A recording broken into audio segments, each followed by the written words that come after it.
Boa tarde, pessoal. Nesse vídeo eu vou fazer vários exercícios de limite. Esses exercícios foram tirados do Stewart, o livro de cálculo 1 do Stewart, da seção 2.3, tá? Então, basicamente, nós vamos resolver agora todos os exercícios da seção 2.3. Isso vai dar alguns vídeos, tá? Então, esse é o primeiro de uma série que eu ainda não sei de quantos vídeos. Mas vamos lá. Então vamos dar uma lidinha no primeiro exercício. Vou mostrar ele aqui para vocês. Ele diz que o limite quando x tende a 2 de f de x é 4.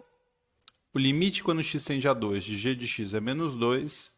E de h de x é 0. E ele está pedindo para a gente encontrar, se existir, os limites que ele está pedindo. E se não existir, ele quer que explique por que que não existe. Então vamos lá. Para esse A, o que eu posso usar? Eu posso usar a propriedade algébrica de limites, que o limite ele transforma, o limite da soma é uma soma de limites. E o número que está multiplicando, ele também sai do limite. Essa é uma das propriedades básicas lá de limite que a gente viu. Então, esse limite da A, eu posso escrever como o limite quando x tende a 2 de f de x mais 5 vezes o limite quando x tende a 2 da g de x. Ok? E aí a gente substitui os valores, né? Porque vai dar 4, esse valor aqui, né? Isso aqui é 4, mais 5 vezes a g de x, que é menos 2. Vai dar 4 somado com menos 10, dá menos 6. Legal. Para o item B, é a mesma coisa, né?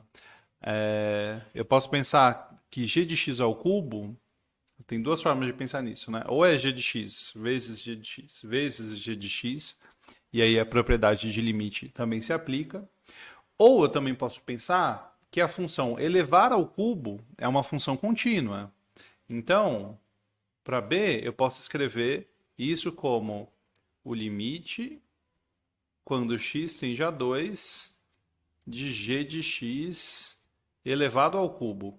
Por que eu posso empurrar o limite para dentro do colchetes? Porque a função elevar ao cubo, né, y igual a x ao cubo, ela é contínua. Então, uma função contínua, a gente pode colocar o limite dentro dela. Ok, e o limite quando x tende a 2 de g de x é menos 2 ao cubo é menos 8. Bacana. Para a letra C, é a mesma coisa. A raiz quadrada também é uma função contínua. Então, isso aqui vai ficar raiz de limite, quando x tende a 2, de f de x. E, bom, isso aqui vai dar raiz de 4. Aí, cuidado, tá, gente? Raiz quadrada é uma função. Ela pega um número e ela associa um único resultado. Raiz quadrada de 4 é 2. Não é mais ou menos 2. É 2. Raiz quadrada sempre dá um número e o resultado é positivo. Por quê? Convenção. Convenção porque raiz quadrada, raiz, vem de o lado do quadrado cuja área é 4. E lado de um quadrado é sempre positivo, né? É por isso. Ok, então vamos dar uma lida agora no D. Esse D vai ficar... Para eu transformar o limite de um quociente no quociente dos limites, eu tenho que garantir que minha função do denominador, o limite dela, existe e é diferente de zero. E tudo bem, porque na letra D, o denominador vai dar menos 2. Então eu também posso usar as propriedades algébricas de limite e dizer que isso é 3 vezes o limite quando x tende a 2 de f de x dividido pelo limite quando x tende a 2 de g de x, né? Que vai dar 3 vezes 4 dividido por menos 2. Isso aqui é menos 6. Para a letra E, eu vou fazer limite quando x tende a 2 de g de x sobre h de x. Agora, eu não posso usar as propriedades algébricas, porque esse denominador está dando zero, né? O limite quando x tende a 2 da h de x é zero. Então eu não posso simplesmente substituir. Aí vem uma outra coisa, uma questão que a gente já conversou em aula, eu já gravei vídeo falando. Quando você tem um limite, que é um quociente, o numerador não dá zero e o denominador, o limite do denominador dá zero, você pode ter certeza que esse limite não existe, né? Porque ficaria, se você substituísse, né, daria menos 2 sobre zero. Menos 2 sobre zero. Não, não existe isso, você não pode fazer isso. Mas isso serve para a gente ter uma intuição. Não existe divisão por zero. Menos 2 sobre zero não é zero. Tá? Não existe essa conta. O que a gente pode dizer é o seguinte: o limite de g de x sobre h de x não existe. Por quê? Porque o numerador é diferente de zero. Então, para a letra E, não existe. Porque o limite do numerador é diferente de zero e o do denominador é igual a zero, né? Tá, e por que isso implica que o limite não existe? Bom, isso tá em outro vídeo, tá? Tá um vídeo que chama Não Existe 1 sobre zero, tá? Eu recomendo vocês assistirem esse vídeo. E para f, a gente pode transformar em um produto em cima e no quociente. O passo a passo da f é o seguinte: o limite do quociente é o quociente dos limites, desde que os dois existam. Então, isso aqui vai dar o limite, quando x tende a 2, dá g de x vezes h de x, dividido pelo limite, quando x tende a 2, da f de x. E, bom, esse limite de cima a gente pode escrever como limite da g de x vezes o limite da h de x, e de qualquer forma isso aqui vai dar zero, né? Vai dar zero, a hora que você substituir os valores. Então isso resolve o primeiro exercício. Vamos dar uma olhadinha agora no segundo exercício. Esse segundo exercício é um exercício gráfico, né? Ele está dando a f e está dando a g. E aí ele pede coisas, propriedades algébricas, né? Deixa eu sair um pouquinho da frente para vocês verem o enunciado. Ele pede para a gente calcular o limite e, se não existir, dizer por que ele não existe. Essa história, né, o raciocínio que a gente vai usar aqui, é parecido com aquela história da soma de racional com irracional. Não sei se vocês lembram disso. Quando você soma um número racional com um número irracional, isso aqui não pode dar um outro racional.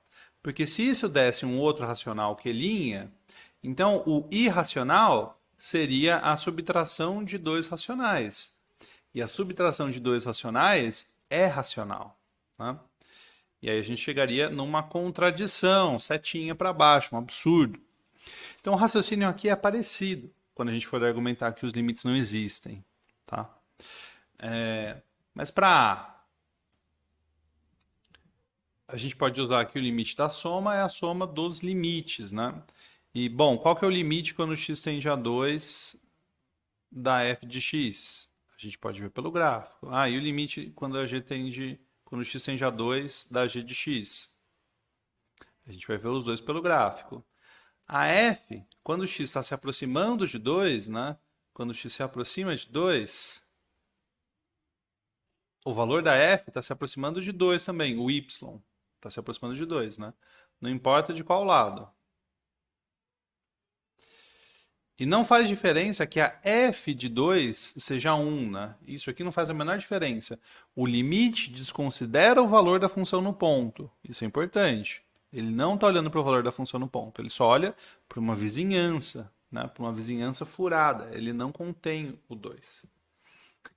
Beleza.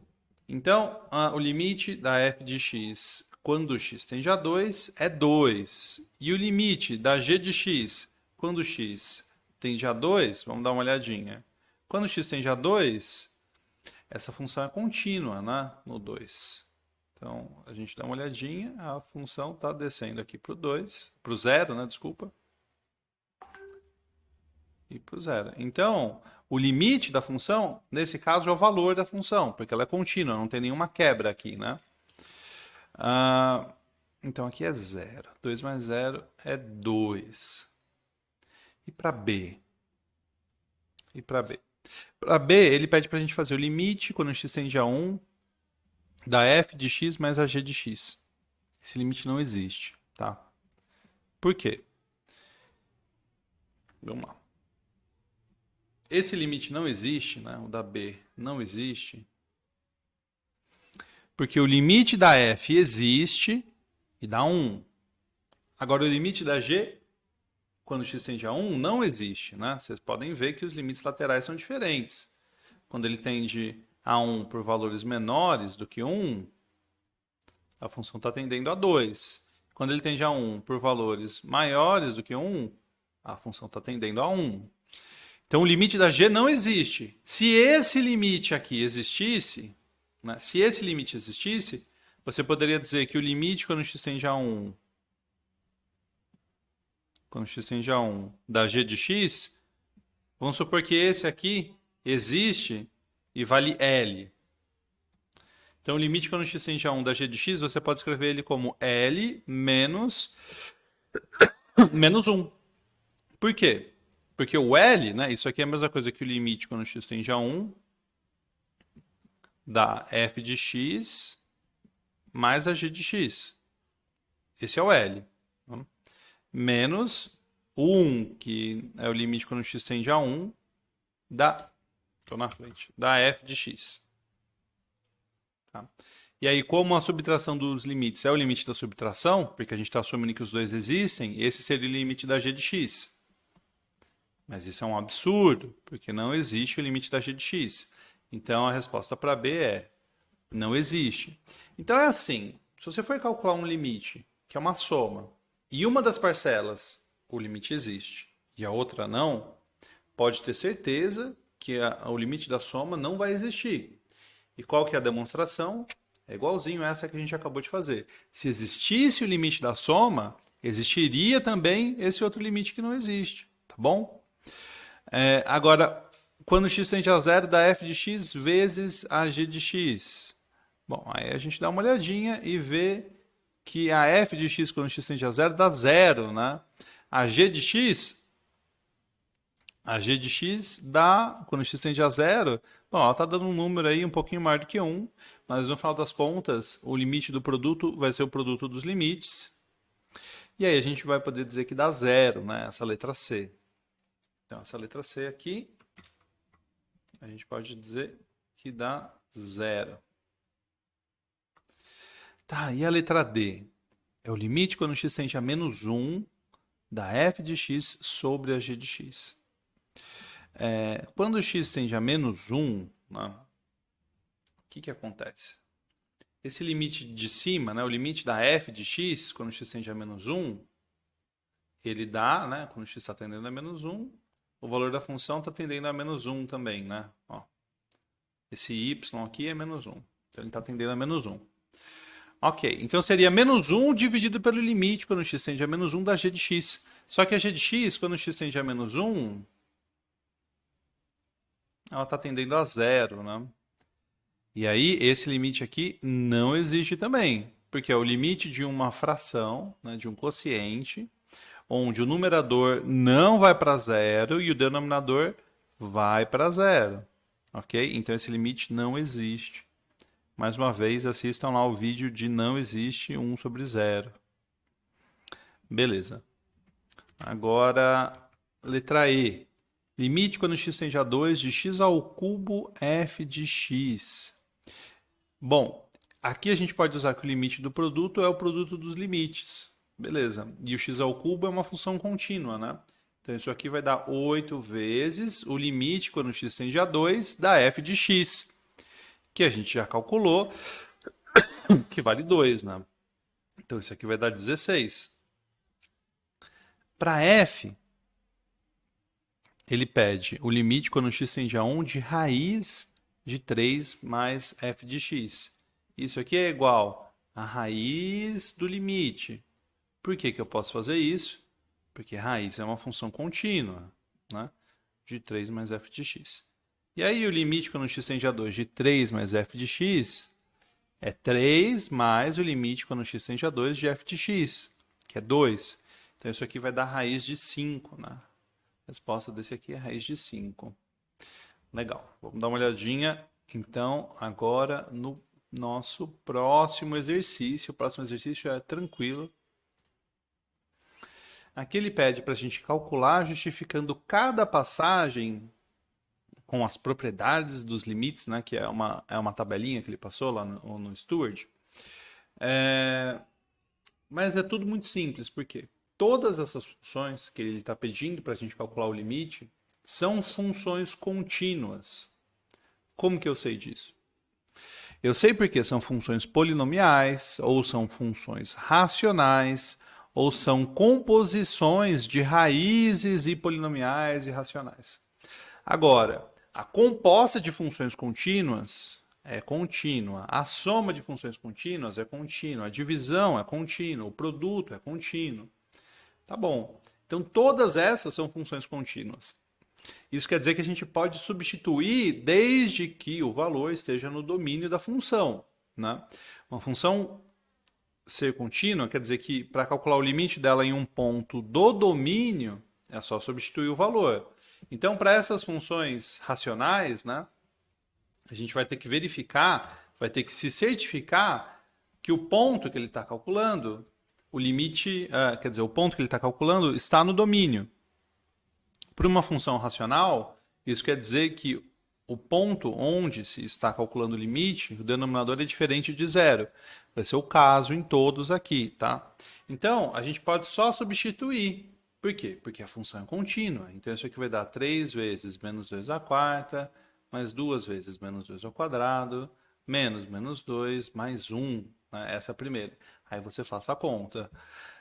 A mesma coisa para B, é só substituir. Vai dar menos 1 à quarta, menos 3 vezes menos 1 ao quadrado, mais 5 vezes menos 1, mais 3. Só substituir e fazer a conta.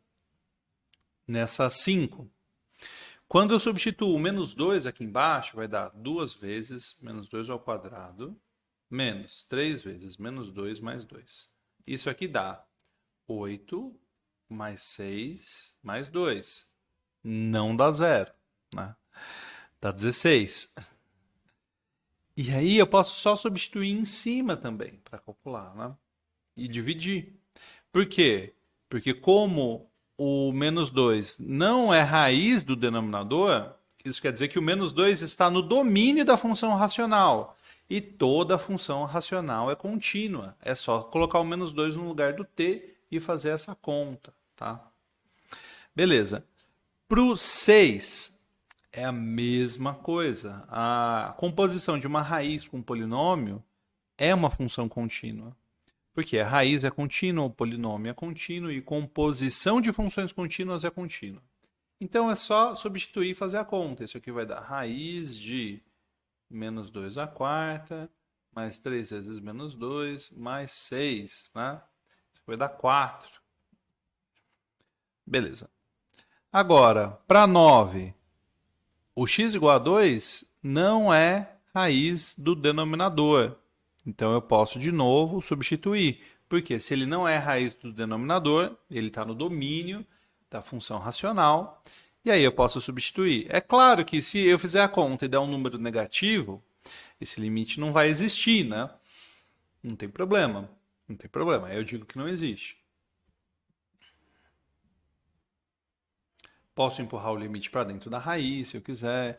Mas eu posso só substituir também. Porque a função como um todo é contínua, né? Então isso aqui vai dar raiz de 2 vezes 2 ao quadrado, mais 1, dividido por 3 vezes 2, menos 2. Beleza, faz a conta. É isso.